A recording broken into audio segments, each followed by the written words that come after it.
Very privileged to be here today and to present to you and share with you the experiences that I've had over the years. And in particular, the topic today is really something that I think is critically important to a coach. And that is having people around you and working with you to help you develop the athlete and improve the athlete's performances. And I think what I see as the most important part of this is looking at it as a team, and how do you bring together that team, and then how do you make that team function to the best of its ability. I will preface this by saying that obviously what I will present to you today is the current system that I'm working in at Nunawading Swimming Club, and I'll give you the background of the club and explain to you what the organization looks like and kind of the resources that I have available to me.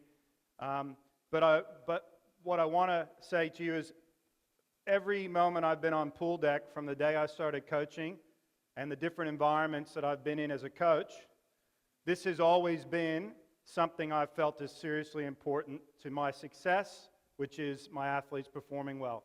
So whether it was myself and one other person working with me, or myself and currently now quite a number of people, as you'll see, I saw it as the same thing. That person that brought an added value to my program, expertise that I didn't have, that they needed to be working with me, through me, and supporting my athlete. They were totally, unconditionally responsible to reporting via myself and not independently working with the athlete. And this is what building successful performance service teams is about. The critical message through today will be to you, if you're bringing people into your program to work with your athletes who have an expertise greater than yours, okay? You need to make sure that they are coming in for the reason that you're bringing them in, and that they are buying into what you believe is the most important component to that athlete's improvement. Okay? They need to educate you as much as they support the athlete. So at the end of the day, the more expertise you have around you, the more expert you become. So I'm not a physiologist, but I feel I've got a greater understanding of physiology in its practice because of the people that I've worked with in that area. So whether it's one person or 10, I think the key message for you today is making sure they're working with you and you're making the decisions along the way. So I work for Nunawading Swimming Club. My role there is a high-performance coach. So I primarily coach 10 to 12 athletes, so that means that day in and day out I'm on pool deck with those athletes. I'm their primary coach. I travel with them. I prepare them for competitions. And I make the decisions about what they do training-wise and any changes that they need. That 10 to 12 athletes consists of currently right now Belinda Hawking World Championship silver medalist from last year, current Commonwealth Games champion. Travis Marnie, who's on the World Short Course team, was a Commonwealth Games and Pan Pac team member. Ashley Delaney, 2008 Olympian, 2013 World Silver medalist in the relays. And then those three, and then underpinning them are a number of young athletes who are burgeoning youth team members. Ultimately, everybody has a goal of being on the world stage. So that's the group I work with. Then I work with the head coach of the club, who is responsible for pretty much the next tier of athletes that we consider open level, which is 16, 17 years and above. We work together on pool deck and coach and share pool space, but I'm basically responsible for mentoring her in her role as head coach in setting structures and systems in place for the program. There are two other coaches within that system that I mentor, and they coach younger kids below me that we believe are in a performance pathway. We think they've got the capacity to improve and become one of the 10 to 12 athletes I coach. So my role basically there is to set up and manage support services for those athletes, so educating them, bringing them up so that when I have in 5 years, I have 10 to 12 better athletes that are better skilled, have better training capacities, and just generally are a more developed athlete, utilizing those support services that we bring into our program.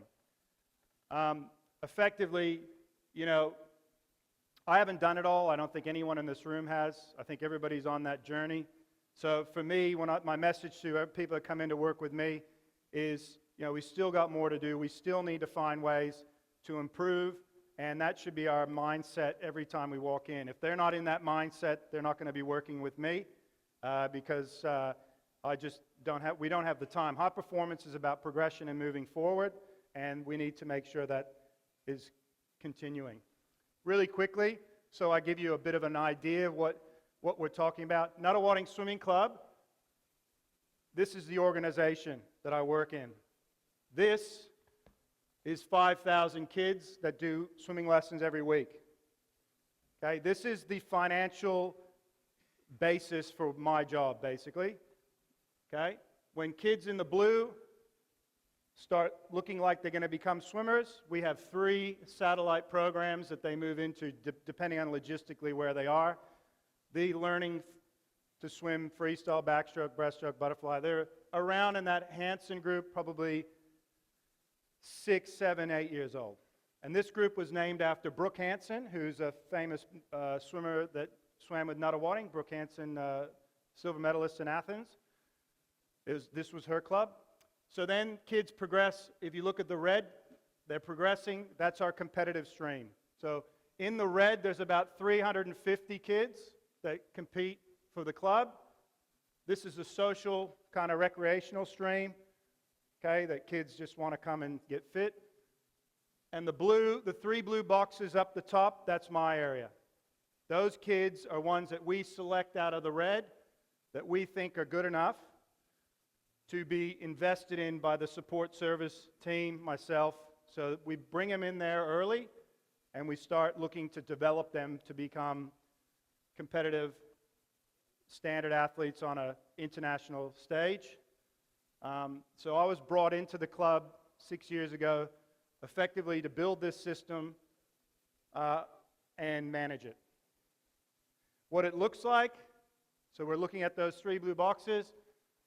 Okay, the 12 and under kids are in that first blue box, what we call national age development. They're the best 12-year-old kids in the state of Victoria that swim for our club. So effectively, they're medalists. They're probably your top kids that you see winning medals.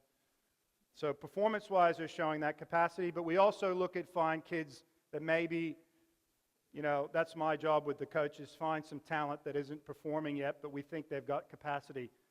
The next group is the national age. They're 13 to 16-year-old kids that are going to our national age group championships, competing there, top 10, top 16 in Australia, hopefully medaling.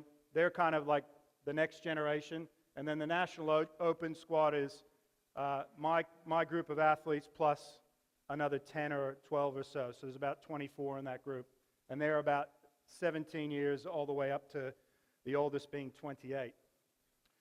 The whole purpose of that stream is to improve their competition performances, develop their skills, okay, looking at their starts and turns in comparison to their competitors, improve their technique, make sure they're improving their technique against the world's best. So finding out what is happening with the world's best athletes and trying to introduce that to our young kids early enough so that we're implementing that. Training standards, obviously, you know, what kind of work do they need to do, making sure that we're tracking and monitoring that, and then providing them group and individual support services. What that means, and this will be played out in this presentation, is you take a group of 12-year-olds, you put them in the pool, you're going to have different levels of ability and different standards of technique, okay? So you need to really assess what do we need to do first, what's the most important thing to do with these kids, and we develop that focus. And then when they get a little bit older, there's some more individual things that you need to look at. You know, they might have school, they need a training schedule that complements their schooling. They might have a particular injury that they need to manage, okay? They might have they might be a late starter, so we need to manage their training loads. We need to start really addressing that.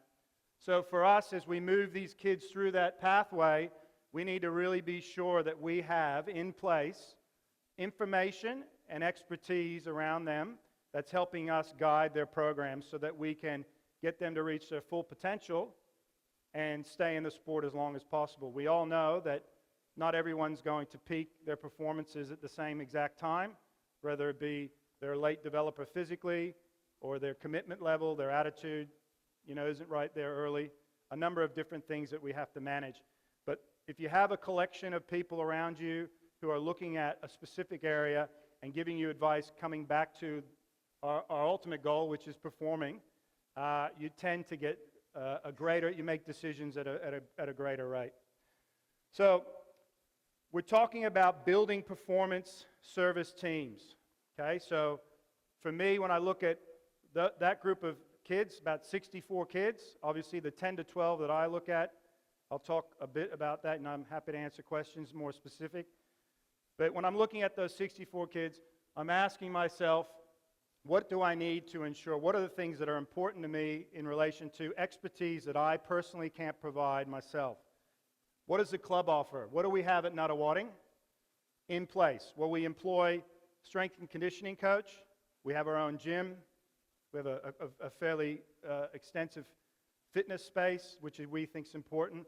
We have an in-house physiotherapy business that operates within the club in the facilities. So not our business, but we have a relationship with them. So we have that on tap. Okay, we've got pool space. We have coaching staff. So I look at all that. Yep, that's fine. What are we lacking? I look at our state institute, the Victorian Institute of Sport, which has physiologists, biomechanists, nutritionalists, people that can add value to our program. So I look at what they can provide us that we don't have. And then I look at Swimming Australia and look at their high performance program and their expertise, and look at how often we can get access to them or access to the facilities that they have to add value. And then once I've established what I can get a hold of, I continue to look for gaps. What are we missing? And we have a lot of gaps in areas that, I think the presentation this morning, there were some things I saw, well, geez, I'd like to do that. I'd really like to have that in place. I've got to keep finding ways to fill those gaps that supports the athlete's development and performance. So some people that I work with or we bring into our system can offer that expertise, and we just have to provide them with the tools to do that. Biomech, filming, video analysis. The better the video analysis and you have expertise, you can give better feedback. So a lot of those things, those are the gaps that we look for in our program. So I go through the checklist, and this is our support service team. So this is what I have in place currently at Nunawading, and this is something that I can tell you that when I first started coaching in country New South Wales in Australia, I had my own little swim school, and I was pretty much the coach. I wasn't really the physio, but I found some physio in town that I talked to and would come out and work with my guys. I did the physiology as much as I could, so there was no sports science, so I was the physiologist. I was the biomechanist, so I talked to them about their own technique. Okay, I was a psychologist, and I didn't really have any information technology systems in place. So in this particular case now, we've got a physiotherapy group we work with. We have 2 strength and conditioning consultants that work with our program now. One is hands-on with the athletes. The other one does some of that, but looks after the systems, integrating systems and communication between physios, sports science, biomech, effectively our coaching staff, and I will show you what that looks like. The biomech side of things is really Swimming Australia provides biomech support, but on a day-to-day basis, biomech is done by the coach, and I think it's the tools that you have that can help you get better at, I think as Dirk said, the art of coaching, which is seeing what the athlete's doing, being able to communicate and show them and give them feedback. So I see Biomech as that kind of tool. We have a sports psychologist that works with our coaches and athletes through a relationship with Swimming Australia. They provide a network of those experts that come out. And we also run a leadership program within our whole program with the young kids about leadership in general. So we think that's an important support that we need. Our information technology systems, which I will show you, is really the most important part of a support service team. It's basically communicating with each other in real time and having access to the athlete's information in real time, so decisions can be made and changes can be made, or additional information can be provided to help the athlete moving forward.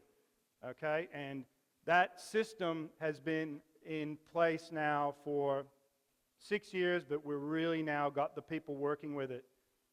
That system allows me to send my athlete to the physio who might have a sore shoulder. That physio can sit with that athlete, get online and see their stroke and technique with my comments through video in their office. They can look into their program, their dryland program, their strength program, their swimming program.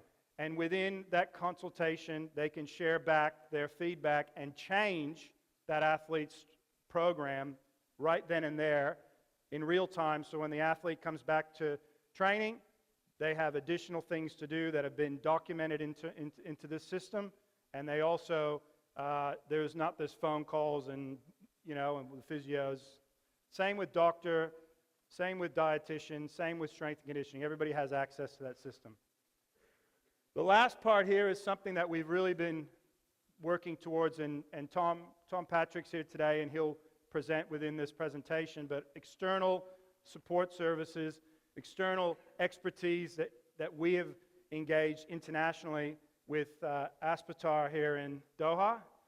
And I think the systems that I just explained and the way that we work together, and Tom will give you more detail from their part, but that has allowed us to really get the benefits out of coming somewhere else, working with external experts and being able to grab that expertise and help it enhance the athlete's development.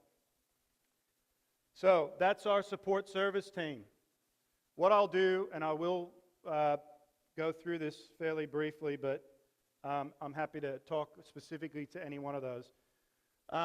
Strength and conditioning, as I mentioned, we have two contracted staff. One does mainly the strength conditioning work, a younger guy who's really working with our age group and making sure that our whole age group program is appropriately designed around development. And then a consultant that works across high performance. And our high performance consultant, strength conditioning, he's worked with swimming, athletics, he's done it all. He's worked with some of the bigger name athletes over the years, Grant Hackett, Michael Klim, Daniel Kowalski over the years. And he's really good at small numbers. So he works with 3 or 4 athletes, but he ultimately is probably the most important person in my coaching, because he's kind of a sounding board for me. I say, I want to do this, so I think we should do this, and he comes back and tells me how we can do it.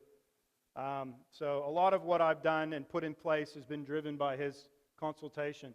We meet monthly to just look at the programs, and ultimately the strength and conditioning guys spend a lot of time speaking and working with the physios, the dietitians, because a lot of the training they do, the doctors, and the physiology in relation to ensuring we don't conflict what they're doing in the gym, conflicting with their swimming programs, and also the stuff that they do before they get in the pool. So they're very important to me, probably the most important, hence they're number 1 on the list. Physiotherapy, as I said, we have a physiotherapy company, Physio Health. The owners of Physio Health are actually our staff on the Swimming Australia teams that go away, as well as others. Obviously, there's other professionals, but they do have some involvement at that level, so they're familiar with swimming at a high level. And most of their staff have some involvement, either being former swimmers or former athletes themselves. What they provide us with, we pay them a fee. They give us screening, so we bring them in 4 times a year. They get all our little kids and line them up and screen them, and then give us a summary of that. And that summary tells us if we have trends within our kids. One of the trends that just came out on the last screening was most of our junior kids have a very tight thoracic area, and we looked at that, and we had an open discussion about, is that something we're doing in dry land? Well, it's something we're not doing, range of movement. But really, when little kids are swimming in the pool, that's where they don't brace themselves with their core. They brace themselves with their up here in the thoracic area. That's where they tend to brace. So they naturally get tight. We need to make sure that we're providing opportunity to release. So through those discussions, we've been able to influence our dry land program. And very important that they understand that it's range of movement that's important to me, and functional movement. So developing exercises that are going to provide a range of movement and functional movement for our athletes, which is specific to their stroke and also the skill requirement. I mentioned prehabilitation focus, so we want to prevent kids from getting injured. So a lot of our efforts and time are spent with them on that. And our high-performance athletes, so the athletes I coach, have continual access to these professionals weekly. And that's part of the contract, so we built that relationship with them. Physiology, we have a sports scientist that comes to us 4 days a week. So he comes in for monitoring, testing, and things that we're doing, as well as talking about training, development, set designs, a number of different things. He works with Swimming Australia's physiology, sports science director, and a number of different people that we utilize. So he's kind of my conduit to the scientific community. We have a dietitian that works with our program.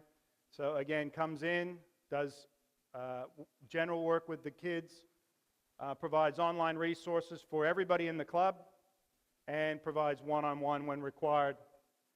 And then at competition, we get competition support from the Victorian Institute of Sport. So when we go to a competition, we have somebody there, basically getting race analysis or, post-race lactates if we feel that's necessary, or anything that we need. So we've been able to put together that level of support in that area. Biomechanics, so as I mentioned, I think the biomechanics side of thing is the first step for any coach in this room is getting a waterproof camera and having a system to share that footage with your athlete. That's basic biomechanics from my point of view. So we have every coach in the club has an iPad and an underwater camera system that they need to be engaging in filming their kids, showing the kids, and creating feedback in that way. So we consider that our biomechanic department. Now, if you bring in a biomechanist, the biomechanist from the VIS or the Swimming Australia, that biomechanist has a bunch of information that they can view and give you feedback on. If you're asking them to come in and do all of that for you, well, really, they're just they're basically just there to take video. We want them to sit down and look at footage and have discussions about what's going on. They can then advise us on better ways and better technology to use. We have set up a YouTube channel, our own private YouTube channel, and any athlete footage that we take, we shoot to the YouTube channel, and I'll give you a view of that later, and the athlete can view that. The physio views that, strength and conditioning views that. Anyone who we allow in there can view that and look at and give feedback to us. So again, anywhere in the world, you can look at footage of your athlete or someone who you want to bring into your system who can give you add value, can have some value through that. We're using a system called REX for velocity, and that's still in development, but that's effectively tracking the athlete's velocity with video so we can assess where they're going faster or slower, what might be happening technically. So we have that system as well, and we use that. But again, for me, the key for me using cameras and that kind of technology is the first question I ask myself is this effective? Is it effective for what I'm after? Okay, am I after improving this athlete? Yes. Is this effective? Actually, it is. But the second question then I ask myself, is it efficient? Okay, that's really important. I don't want to be spending my time on the pool deck fiddling around with all kinds of stuff, trying to get this right while they're training. I want to be watching. So when I'm using video, I basically want to be able to grab a shot, grab the footage, and then look at it later and have a discussion later, but not let it affect what I do. The psychology and leadership I explained, we have a network, works with the athletes, the coaches, and the coach well-being, which I think is really important. We do a tough job because we speak and engage people on an emotional level on a regular basis. It's quite fatiguing. You need to have some way of understanding how to manage yourself as well as managing the athletes. And I think Graham Hill made this point earlier today, that you've got to manage these egos. We all have egos as well. You got to manage your own ego first and understand how to do it. I think it's very important. So that's one of the critical parts of my program and what I've brought into it. Leadership program and an internal psychology support system. So personal requirements by club members. So effectively, we do diaries, we do monitoring of well-being on a regular basis so that any red flags that pop up, we can help and support these people. Because again, it could be 2, 3, 4, or 5 weeks down the track where your athlete's in trouble and you have no idea what's going on. Or if they're filling in an online diary that's required, and to them it's numbers, but to us it's information, and I've got every person who works with that athlete having access to see that, someone will pick up something if it's not blatantly typed in that, hey, I'm really struggling to sleep, I'm worried about this. If it's just general fatigue and it's showing up in different areas, we have a collective group of people who will report back to me, I think you got a problem, you need to address that. So we really think that's important. So, as I said at the beginning, it doesn't really help if you have a group of people who independently come in and work with your athletes and work with your program, and ultimately we're trying to get the athlete to perform, okay? Unless they're communicating and working through you as the coach, all right? And also actually being accountable for what they do. So the communication and planning of what we do is really critical. So planning at the beginning and then communicating as we go through. So prior to the start of every season, okay, so about 4 weeks before the season starts, I'll have done all the preliminary planning for the season. So as you would have seen today with Dirk and Graham and others, I'll have done what's the end of season competition, go back, what's the start training date, what's the first block of work we're doing, what competitions are we doing, when are we traveling, when are we having recovery, when are we doing this, when are we doing, I'll do all of that, and then I'll pull all these experts in the room, and we'll talk about each athlete or the group, and I'll ask them to contribute in a way to ensuring that we accomplish what we want to do that season, and we improve, okay? And I will show you what that looks like. We're up here, it's individual athlete planning and the roles and responsibilities for them. So I will give you a look at that. About 8 weeks before the main competition, we will meet again and we will review that. We will review, did we move this athlete forward in their range of movement, functional movement? Did we move them forward in their body composition, because that might be a critical area? Did we move them forward in their strength and power development? Did we move them forward in a number of different areas? In the pool, did we increase their aerobic capacity? Did we increase aerobic power? Did we increase anaerobic capacity? Whatever the focus might be. We will review that 8 weeks out, because that 8 weeks out of competition, it's not that we can make really any changes, but we can reassess the standards that we're expecting at the competition. So the first part is to get them all in a room and contribute to the plan, and then 8 weeks out to have a discussion about where are we at and have things work quite well. So what I want to do right now is show you, I'll just jump off of this presentation, and I want to show you what that looks like. So what I'm going to show you is the system that I use. This is called Visual Coaching Pro. You can go online and just look it up, and you can have a play with it yourself. Visual Coaching Pro is a licensed platform that sits on my computer, okay? I can't transfer it anywhere else. It sits on my computer. All of the data, information, and everything that I build in that platform is mine, and it sits in the cloud. So, if I set you up an account and I build you a gym program and a whole bunch of different swimming programs and whatever else, all of the data collected and every bit of information that gets put into your account over the season sits in your account and can be accessed anywhere in the world. You can have your smartphone with you, and you could be in a gym in Kazan before Worlds, and you could be viewing what's prescribed for you for that particular session without anyone around. Okay? You could be getting recommendations based on information that you push out back through your diary that says something's happening. I mean, I'm here in Doha. I'm getting every day the diary replies from my athletes. If I see something, I can have immediately push back, and they get prompted that I want them to do something a little different. Okay? So that is the platform that I'll show you. If I can get it up here. There it is. Okay. So this is the front page of Visual Coaching. Okay, so this system comes with 6,500 videos of different exercises. It's for any sport, by the way. Okay, so example would be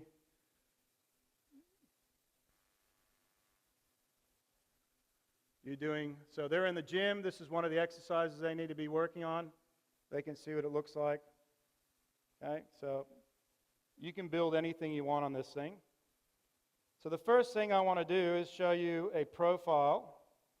So I've sat down with my athlete at the beginning of the season, and we've established in blue, I use colors, so blue to me is what we want, is the perfect world. Okay? Orange is pass. Green is pretty good. Red is failure at the moment. Okay, so this athlete has 3 areas that this season are our priority. So when I sit down with all of my support services, this is in the pool, so the physiologist is the primary person that I want to talk to about what we're going to focus on. I've said this is what we're going to focus on. The athlete and I have agreed this is the focus. Technically, we look at the video, and again, with the technical biomech side of things, for me, it's mainly my job, but I'll also talk to the S&C people about if it's a range of movement. They can't get in a good catch position. Why isn't that? So there'll be an influence, okay, and we'll talk about that. Skills, starts, and turns, okay, starts having conversations with the strength and conditioning, fitness staff about what we need to do to generate power off the blocks and skills. So this is our priority for this season. This basically athlete needs to get her body in better shape. We need to use the dry land. She needs to be better. She's getting shoulder injury regularly, so there's a range of movement issue. And we need to look at spending time in the early part of the season to move from red to at least orange so that we build a better platform. The sports psychology side of things, good competitor, can race, don't have any issues there. Basically just needs to be more consistent in training, but I rate racing mentality as your starting point. Can they race? Can they get up and just compete? Yes? Okay. Fitness we can improve. Competition intelligence is very difficult. So this is where I have the discussion with my support service team, and they have access to this all season because this sits online, and the athlete, it tells the athlete what to do. Okay? So that's a profile that I sit around with my support service team, and we debate and discuss about what to do here. We move down and basically get a little bit more detail about what, where, and what specifically I need to be doing. Okay? When it comes to the training parts of it, we then move into what the weekly cycles might look like and where things would sit. So everybody knows when we're doing, and this is just a very brief outline. It's not the specifics, it's just this is where the work's going to be done. And so my S&C people know when the hard sessions are going to be on certain blocks of work. So when you look at orange being really a capacity work. You can see in our planner, this is the planning. This is, everyone can look at this. Orange is when we're doing our work, blue is recovery. These are any testing we might be doing in the purple, travel, competitions. So everybody's got a greater view. So again, remembering from a support systems point of view, they all have access to this 24/7. They can look at this at any given time. They can look at the individual athlete profile. They can look at the training. They can look at when they're doing the work. And they can look, and this is the specific sessions we do. So this is a weekly block of work for this athlete. So this is all live online. Like right now, somebody can just look at it and see what's happening tomorrow. And then that's the overall plan. Okay? So if I want, for instance, to look at an athlete's account, I basically select their name here. So I have everyone, by the way. So I just select them, okay? And then all of their information, every single bit of information that exists online will sit in that athlete's account. So that's where the doctors, the physios, and everybody push that information. So that if somebody wants to sit down and have a discussion with me about Belinda Hawking's historical time at Nunawading and what she's been doing training and what injuries she's had and what recommendations and what we've been doing, that is stored online in this system. So when the athlete does their diary, just so you know what it looks like from their side, they basically can do this on their phone. So they'll just open their smartphone up, and then they'll just click on the training day or the training session, and this will pop up. And they just quickly put that information in, right? Okay, and then they hit save, and that gets emailed to me. It gets emailed to me, and I will quickly show you, if I can, what that looks like. Here we go. See, these are diary entries right here. Open up, please.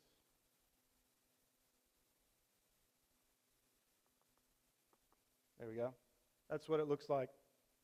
So that comes in, and green is good. Red would be a flag.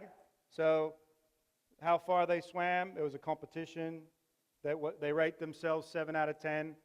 That's body mass and fatigue. They're tired, a little bit tired, so energy levels. And then any comments they want to put in, so they put their racing results. So that immediately comes to me as soon as I open my emails. Okay? So, but it doesn't just go to me. It goes to every single person who is working with that athlete. And that's probably the most important part of what I was saying at the beginning about how everybody needs to be involved in that. Okay? I'll just move quickly on to the YouTube channel. So, there it is. Oops. So this is our YouTube channel. Private, free, you can set it up. And then every athlete has a playlist, or we have different topics in there. So I film an athlete, okay, and I put up, let's see. So as was mentioned at the beginning, I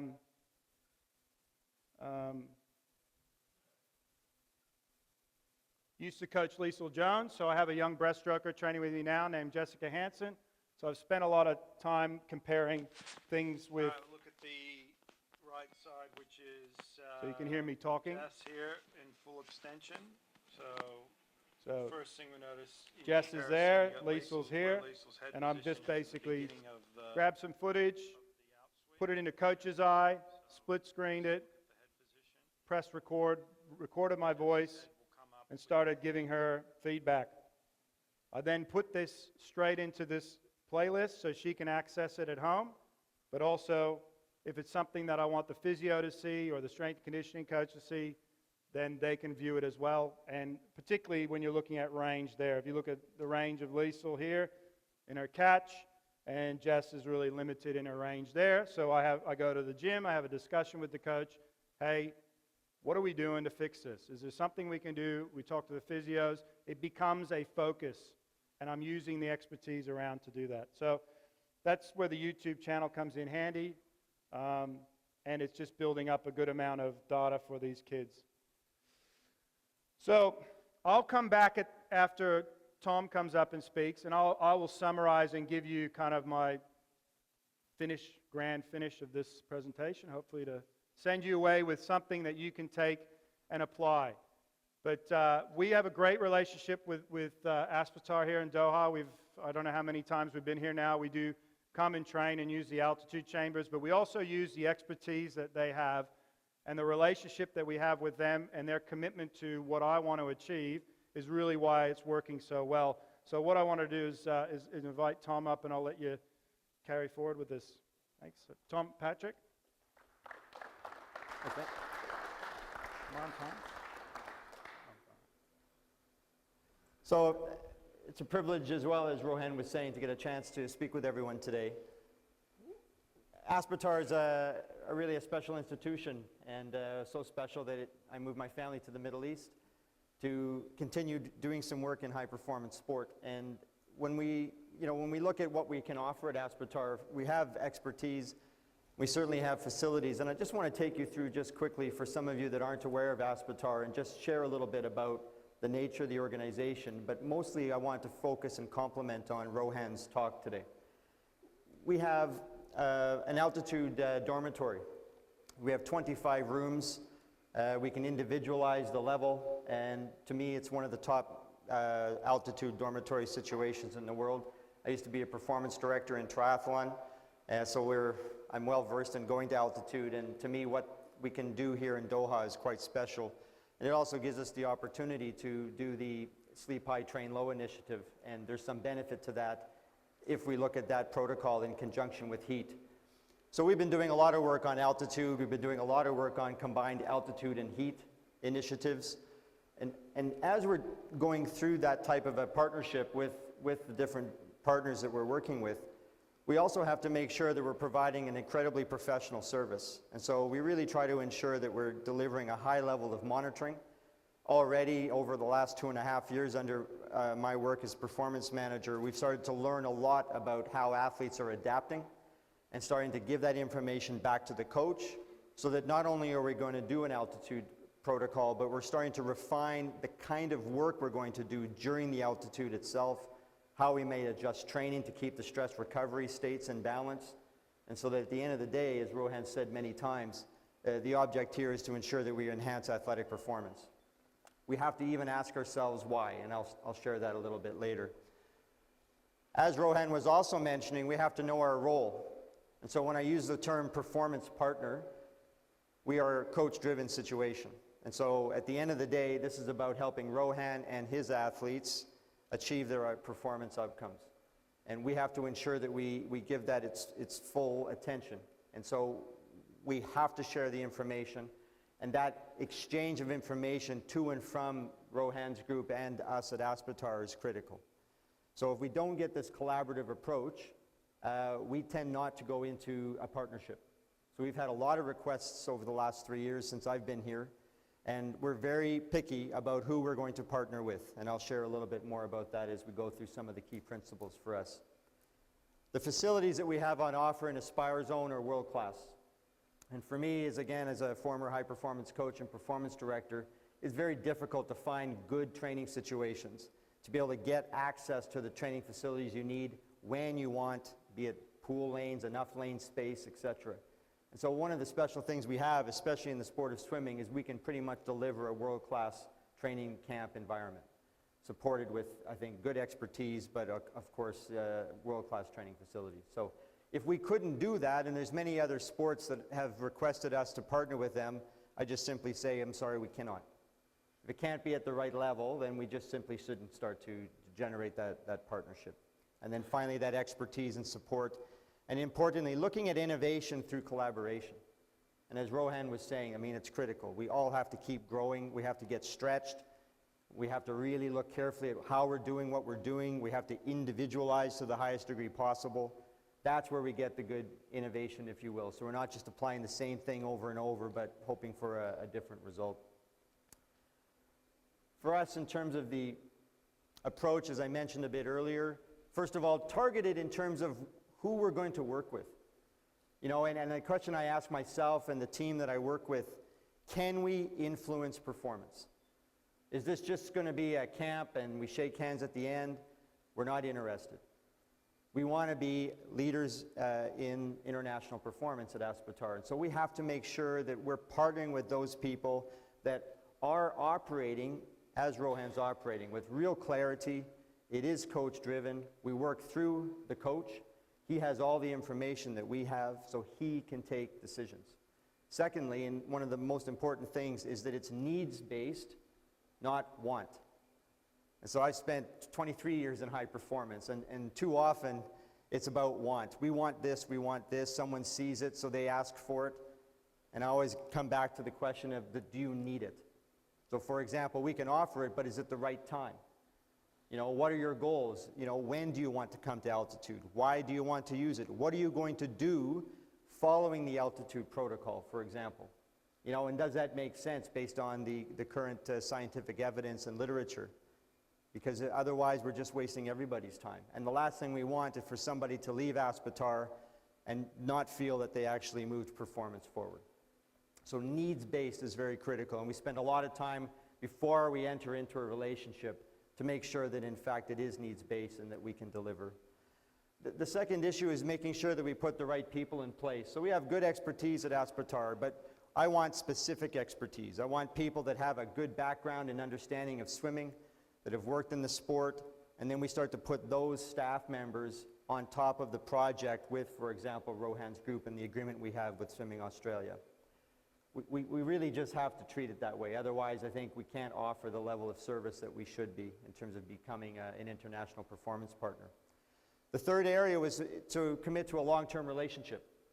And so when I arrived, we had lots of people that had used the altitude dormitory, and they'd come in and then we never saw them again. And for me, it takes a lot of effort to build rapport and trust with a program and their coaches and their athletes. And so one of the things we decided to do was to lock people into 2-3-year agreements. So if we're going to do this, it should be a part of a high-performance plan. This should be about us becoming an integral performance partner from Rio 2016 and then working backwards. And then, you know, when we enter into that relationship, we give Swimming Australia, Rohan's group, preferential access. So he can call me and say, Tom, we need to come on these dates and this is why we're coming, and we lock it in. Very, very important, especially as the Olympic Games approaches, because he's counting on us to be able to deliver, and we have to make sure that we're up to it. As he also mentioned, I already mentioned the coach-driven, athlete-centered component, but what's really important, and again, having been in the performance director roles in my past, is thinking about how we complement Rohan's existing support. And so I look at us as a kind of a, you know, he's got his primary support group that he outlined for us. We're a secondary group. So we're almost moved out a little bit from the circle. And we have to honor that place. At the end of the day, for me, in my high performance experience, it's about the daily training environment. And it's about the coach and the athlete. And then Rohan skillfully selected certain people that he trusts, and he brings them into his team. And so we feel privileged that we're a part of that team, but we're not in the daily training environment. So we have to really be careful about how we communicate with the athletes, the kinds of expectations we might create when we can't deliver, because we're not going to be able to communicate with those athletes on a daily basis like Rohan and his immediate team can back in Melbourne. So really knowing how all of those people work well together is of critical importance. And everybody truly embracing and accepting their role and the inherent responsibilities. The other area that I've learned over the years as well is simplicity. We have research scientists at Aspetar. We have a lot of research projects going on with regards to altitude and improving altitude. But at the end of the day, we need to keep it simple. The athletes don't want to know everything there is to know about altitude. They just want to keep focused. And so we work carefully with the coach. We work closely on what's the message, and then we deliver that message. And the rest of the stuff, those conversations happen far away from the athletes. The second thing is we know that in every athlete's case, at least my belief, there's probably 2 or 3 things each athlete needs to do to ultimately reach their performance potential. And so for maybe 1 or 2 of those athletes, it could be that the altitude and how they respond to altitude makes a big difference. And as things start to focus in on 2016, we really zero in on that individualized approach. But it could be, after 18 months of working closely with Rohan's program, we make a decision that in these 2 athletes' case, altitude's off the table. And it's the heat that's making a difference. And so we start to, kind of adjust the kind of support we're giving. Just because we offer altitude doesn't mean that's what we should be doing. And so as we learn about how the athletes respond over time, we can truly individualize. And to me, that just helps us keep things simple. And it's very important, because at the end of the day, it's about the swimming. It's not about the altitude. It's not about the sports science, etc.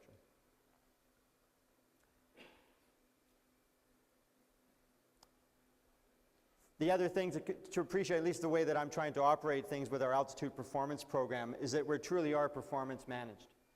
And so again, the staff that we've recruited at Aspetar, knowing how to work with Rohan's program, how to communicate, when to get that information to him, the pre-post testing to make sure that we're getting an adaptation from the altitude, monitoring closely the altitude dormitory rooms to make sure it's at the right altitude, individualizing, again, those protocols.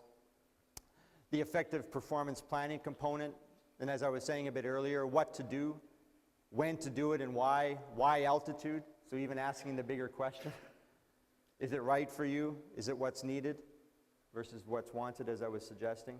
Again, why heat training? Why the combined protocol makes sense? And so we're just slowly adjusting as we go along here to make sure that we're getting the right fit for each program that we're working with. But we're really keeping the number of programs that we're working with small. And as I mentioned, individualizing the work we're doing with Rohan's program to the very best of our ability. Because we have to respect that he's responsible to a number of people. He's responsible to the athletes, he's responsible to his coaching staff, to Swimming Australia. We have to make sure that we're giving Rohan the very best service and the very best knowledge and the information that he needs to be able to defend his decisions. Because at the end of the day, he's going to be held accountable to the athlete's performance in Rio. And so we have to honor that component and that relationship. The other component that we're doing along the way is some applied research. But what I've tried to do with Aspetar is direct that applied research to ensure that it's informing performance. So Aspetar's research team is not there to do just basic research on altitude. We're really trying to look carefully at how altitude, for example, is improving performance. And in particular, why athletes are responding to altitude differently. And how they're responding to altitude over the first 2, 3, 4 days. And that gives the coach a lot of information about how they're using something like an altitude combined heat training protocol. So it's really not just doing a research study, but it's being able to take that data and then at the end give it back to Rohan and his team at the Victorian Institute of Sport, for example. So again, it's a partnership. And so it's not Aspetar's data, it's our data. And we get to make a collective decision about what we want to do with it. And then I protect that data. And so the innovation and the collaboration that we're generating with Rohan and his group is for Rohan and his group. And I don't share that information with any of our other partners. They have to come to their own understanding with our collaboration and support. Because we're dealing with a number of different international performance partners. And so they need to trust us, that we're operating with a high degree of integrity, that the learnings that we're having are going to be our learnings, and that the other groups, they have to kind of go about learning them on their own. Because it's going to be a different coach with a different set of athletes, with a different philosophy. And so we just can't take one idea from one program and then just apply it to the other program.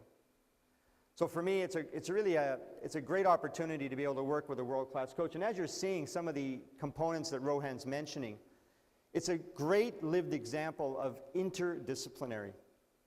And I worked in sports science for a long time. And a lot of times what we end up getting is what I call multidisciplinary. We get a lot of performance partners involved. We get a lot of people involved.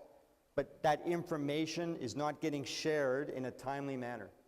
And so we're not making collective decisions on how an athlete's responding on a Monday, but then the strength coach is having a conversation later with Rohan, but the physiologist wasn't there. And so it's really a missed opportunity, because if you have 3 or 4 professionals influencing the decision, a lot of times we may actually come out with a different result.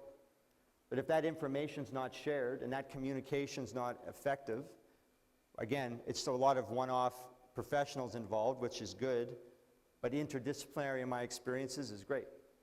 And so, again, as an extended performance partner, it's ensuring that we're trying to operate in an interdisciplinary way. Otherwise, we'll get caught kind of delivering in a multidisciplinary fashion, which I don't think right now is best practice, and it's certainly not world-leading sports science support.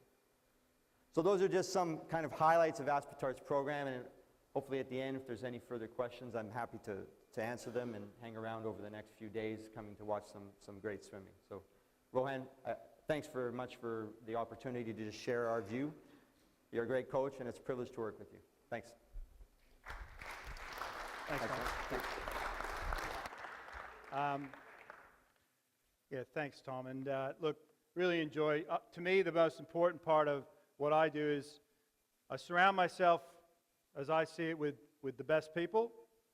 And the best part of that is having the relationships and enjoying each other's company, because really, if you're creative, it's probably the last real advantage you have is your creativity. And if you get creative people around that share and push the boundaries, you really can achieve a lot. And so I know when I'm here in Doha and with Tom and his staff, you know, we have a lot of really in-depth discussions about stuff. Sometimes it doesn't go places, but it actually stimulates this idea that there is something better we can do and improve. And I think, you know, that's really at the heart of what I'm doing by talking to you about managing the experts in your team, but getting the benefits out of it. And as Tom said, I think the really critical part, that is forgotten, and he just reminded me, thanks by the way, is that at the end of the day, if they don't perform well, I'm the responsible person. But, you know, you've heard the good swim, was it great swim, great athlete, shit swim, shit coach. That's how we talk about it in Australia. So you can guarantee that you know, you got to give yourself the best chance as a coach to help that athlete perform. This is the visual part of the presentation that kind of summarizes for me how I see my support team, how it exists within my world. So in the middle, you've got the coach and the athlete, and then around you, as you can see, are the support teams, and circling around are the influences that they have and their involvement. But it needs to be driven like this. And I know when Jacko arrived as our new head coach and presented his vision for how things should operate, pretty much I'd already had this in place, which was great because that's how I see things. So I can't have influence onto the athlete's performance unless it's coordinated, and the communication's the key to that. So that's what it looks like for us. That's how my staff understand it. That's how everybody who works with us understands that, what the environment looks like. So just finishing up in summary, what I did, and this is what I did, I really just look at the best sporting performance teams. So whether it be in football or whatever sport it is, why are they so good? What is the environment what does it make them so good? You know, is it facilities? Is it what are the components that exist, and how do they interact with each other? So I look at world's best and really assess it against what I'm doing and try to make that really my daily routine is about being world's best on a daily basis. Find out what I need, implement it around the athletes as I talked about, ensure you have a system. I think this is the real important part, a system that allows a system and a process that allows you and your support service team to continue to share and improve the athlete through the season.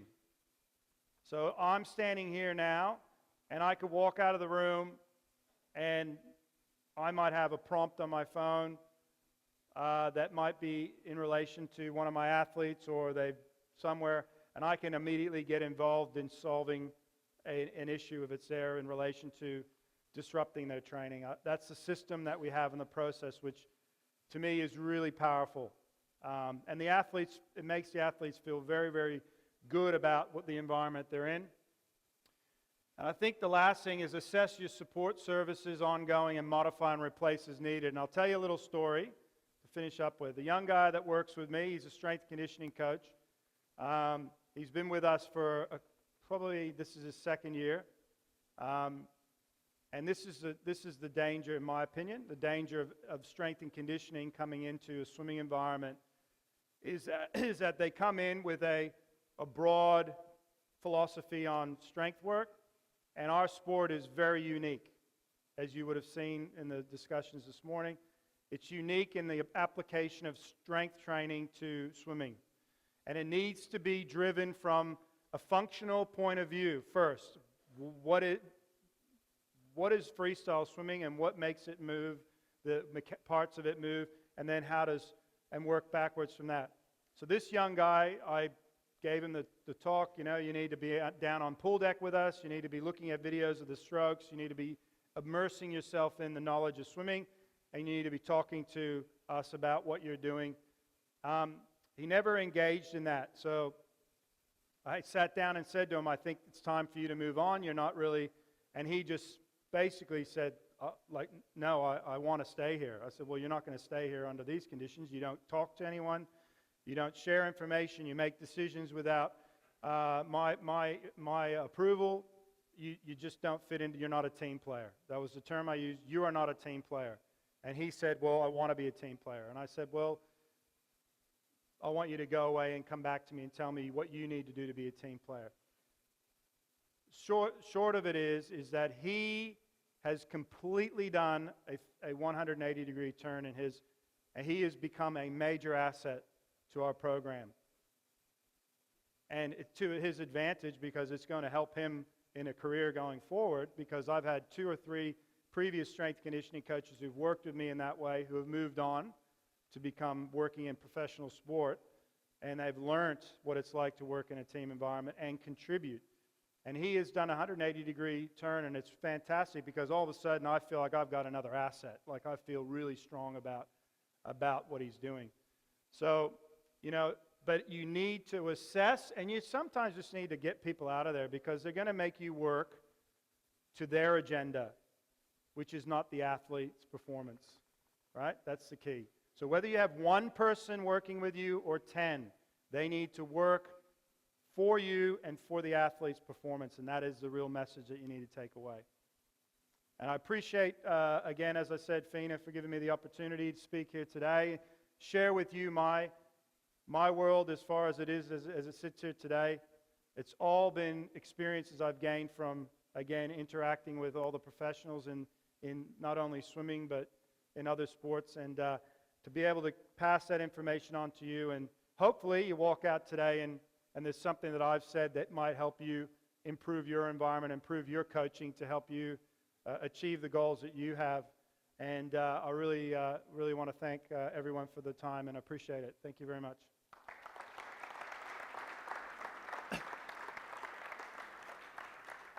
Please send questions for Rohan.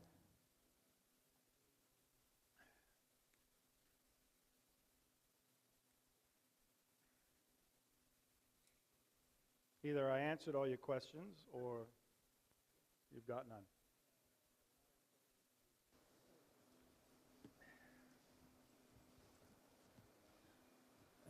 Thank you for your time, your excellent time. I have small questions about psychologists when you build a team. for example, which I make like a review about what you are saying is like talent identifications. Talent ID, yeah. Yeah. And for me, I am working with kids, which is between like 5 and 9 years old, which is learn to learn stage. So I find some difficulties, psychology difficulties. How can I, for example, to select he is benefit or not? He can continue his sport career or not. So maybe this question need time to explain. So maybe we can cooperate in that because I'm doing this program right now. So you've got a group of young kids, right? 5 years old, did you say, to until 9 years old. And you're looking at how you identify within that group their talent capacity to progress to a higher level. We're talking in the psychology. So my simple approach is, and again, 5's probably pretty young, but I have competitive. very big things here. All of them are orphaned. Orphans. Yes. Okay. That's This is good. the problem. I've always wanted to coach kids Yeah, with no parents. not Yeah, to deal this with is my parents. project now, and Perfect. now I I love have your this problem. project for free. For LTD.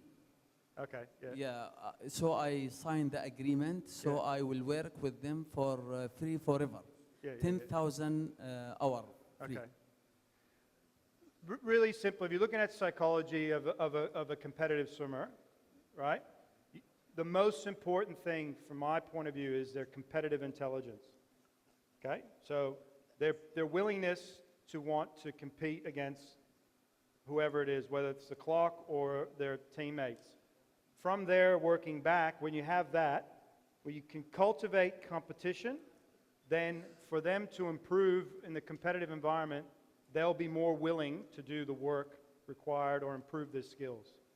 So that's as much of the psychology as I would be looking at with that level of kids. I wouldn't be getting any more detail. They're still developing. Are they competitive and do they want to compete? And if they do, then they're going to be willing to do more to get better in the competition environment. So that's how I see it. Does that help you? I need time, probably. Okay. That's all right. Sorry. Yep. Over here. Down here. Yep. I got. How do you find the funding to support your support staff? And also, is the system owned by you, or you have a board of directors to control you? So the first one is, how do I have the funding?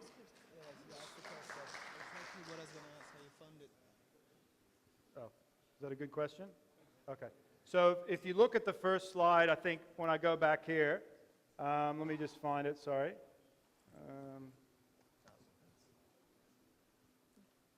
So this slide here, see that one there? Oh, okay. Sorry. This funds this 5,000 kids every week do swimming lessons. $4 million a year turnover of revenue. I get a budget from that. And then I employ and I implement all the things. So that's where I get the money from. Outside, I don't get the income. I'm employed. I'm employed by Nunawading. They employ me to do the role of managing those three. Their budget, their operational budget as a professional swimming club comes from basically here. So they use this money to employ all of us and give me a budget. The additional support services that I get from Swimming Australia or Victorian Institute of Sport, I get other budgets that they provide me because of the performance of my program, and then I just work out what's most important, and I manage that. So basically, the majority of my program is funded by my club that employs me. Yeah. Okay, so the teaching program. when you go back, and if I take you back to when I used to coach on my own, I funded it out of my own pocket. So I funded whatever I could afford. So basically. How much time do I spend with that? Nothing. I don't have anything to do with it. Oh yeah, we have 7 pools. So I don't, there's somebody employed to look after that. Somebody works, somebody else takes care of that. Nothing to do with me. I just happily take the dollars when they give it to me, yeah. Yeah. Yeah, question here? Okay, right. Thank you for your presentation. And I was looking at your performance stream as opposed to the learn to swim. Yep. And I see you start your program at the age of 12, right? And I am pretty interested to know, maybe if you can share some secrets, because at the age of 12, the swimmers are still young, and they go to school. Some of them may be still in primary, and they're not mature enough. They don't have a goal, maybe, and maybe they are interested in other sports and whatever. But what do you do when you have them for swimming for training? Let's say, what's their workload for that day training, or how many hours do they train a day? Do you get them to specialize at this age, like you're a breaststroker or you're a butterfly, or do you do all the strokes? I'm just kind of keen. Okay, so the performance stream starts at the National Age Development. Roughly, this group here, actually this squad here is the same age, just lower level of performance. So under 12 and under. The National Age Development, so this first blue box, is the best competitive swimmers. So they're selected on performance. They have that, what I call that competitive intelligence, the thing that I think they want to race and be good. All we do is give them, they don't do any more training sessions than this group. They do the same number, so physiologically what they require. They might swim 5 times a week and do 2 dry land sessions. And so there's no increase. What we do is we start focusing on more range and more of the functional aspects of what they're going to require moving forward as an athlete when they progress physiologically. We don't specialize in strokes. We focus on individual medley training as the basis and improving their physiology. So starting to look at making sure that I basically have more influence on that group and what they're doing so that I can start tracking them through to my group. So if there's 24 swimmers in that National Age Development, statistically, two will make it to me. That's the reality. It doesn't matter. So we just try to make sure that those 2 get there better than if they just randomly by chance got there. But number of sessions doesn't change, and they focus on medley training. So. Okay, thanks. And maybe quick, because we also have, our squad is mainly 12 to 16-year-olds, and we don't have a psychologist. Do you think it's fair enough, or it's material good to send a 12-year-old to the world competition, for example? Like, To a world international for meet? example, Doha competition or Oh, Barcelona you're asking me competition. a political question, I think, here.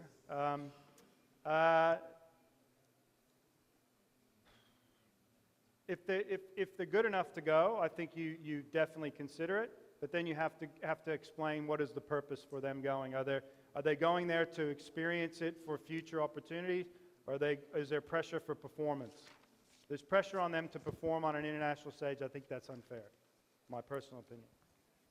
Yes, because we have this problem in Africa especially, maybe some colleagues here will agree. In my country, Tanzania, we are struggling to get girls who are swimming, and you end up having girls who are, younger than 15, they are swimming.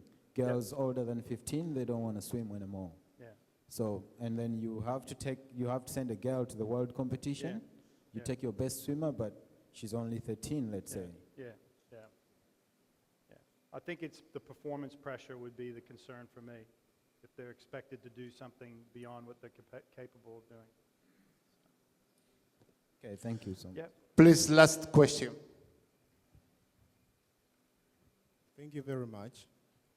The assumption of your model is that if you want to build these systems, the professionals you might need should be readily available. But there's a situation, like in my country, where the professionals are not readily available. You cannot get good psychologists, you cannot get good nutritionists. Issues concerning biomechanics, those experts are not readily available. And we have this situation where lots of people, lots of kids are getting interested into the sport of swimming, so the numbers are getting bigger and bigger.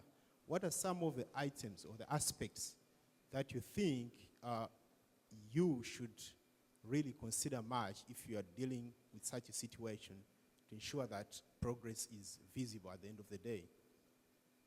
So if I don't have access to any professionals, is what you're saying, right? Yes. So I'm on my own. What is the priorities that I think are important for what I do, right? And Is that- building capacities, maybe. Yeah. What could be the best way to build the capacity? around Well, in short, I think we can be close to the experts in those areas as best as possible if you don't have access to people. So your own education, your own accessing the resources online and giving information, so you can provide an environment. So as I think I said at the beginning, you might have to be the psychologist, the physiologist, that different person, but you have to go out and make sure you have enough information, not too much, don't go over top. But to me, the most important parts would be the biomechanics, technical, some building good technique. The physiology would be second to that, so making sure you build good physiology, so understanding the training principles. I think you get those two things going are really the real important parts to that, and everything else around that. So you got to have a good vehicle that can compete. So technique and physiology would be the two most important things that I would focus on. Does that help you? Yeah, it makes sense. Okay. Thank you. Thank you very much, Rohan. Thank you very much, Thomas.